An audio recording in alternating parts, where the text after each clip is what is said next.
ജനങ്ങളെ തെരഞ്ഞെടുത്തൊരു ജനങ്ങൾ ഭയങ്കര ജനാധിപത്യ മര്യാദയോടുകൂടി ആണ്ടിലൊരിക്കൽ മാത്രം നടക്കുന്ന ഒരു പ്രക്രിയയാണ് വോട്ട്.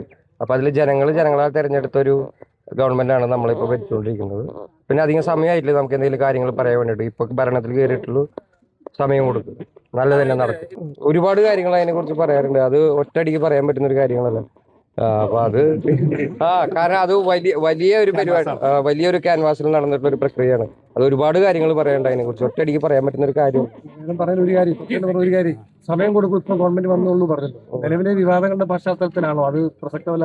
അല്ല സമയം കൊടുത്തേ പറ്റും. കാരണം അതിനുള്ള സമയമായിട്ടുള്ളൂ. കാരണം സൗത്ത് ഇന്ത്യയിൽ മൊത്തമായിട്ട് വലിയ രാഷ്ട്രീയ മാറ്റം സംഭവിച്ചുകൊണ്ടിരിക്കുകയാണ്. അപ്പൊ പെട്ടെന്ന് എടുത്തോ പിടിച്ചോന്ന് പറഞ്ഞിട്ട് നമുക്ക് ഒന്നിലും ഉത്തരം പറയാൻ പറ്റുന്ന ഒരു കാര്യമല്ല. നമുക്ക് സമയം കൊടുത്ത് തന്നെ കാത്തിരുന്നല്ലേ. സാമൂഹ്യ വിഷയങ്ങളിൽ വേടൻ എഴുതുന്നതും പറയുന്നതുമായിട്ടുള്ള ആളാണ്. ഇപ്പോൾ മദ്യനയമാണെങ്കിലും കരിമണൽ ഖനനമാണെങ്കിലും UDF സർക്കാരിന്റെ തുടക്കത്തിൽ തന്നെ ചില വിവാദങ്ങൾ ഉണ്ടായിട്ടുണ്ട്. വ്യക്തി എന്നുള്ള നിലയിൽ ആ വിഷയങ്ങളിൽ എന്താണ് അഭിപ്രായം? കാത്തിരുന്ന് കാണാം നമുക്ക്. കാരണം ഇവിടെയുള്ള വോട്ട് ചെയ്ത ജനങ്ങള് അവർക്ക് എന്തെങ്കിലും പ്രശ്നം വരുമ്പോൾ അവർക്ക് ചോദിക്കാനുള്ള ഇടം കൂടിയുള്ള ഒരു ജനാധിപത്യ നാടാണ് നമ്മൾ. കാത്തിരുന്ന് പിണറായി വിജയന്റെ ഒരു ഭരണത്തിലുള്ള വെറുതെ ഇരുന്നോളാം. ഏറ്റവും പുതിയ വാർത്തകളും വിശേഷങ്ങളും വിരൽത്തുമ്പിലറിയാൻ സീ മലയാളം ന്യൂസ് എല്ലാ ഡിജിറ്റൽ പ്ലാറ്റ്ഫോമുകളിലും ലഭ്യം.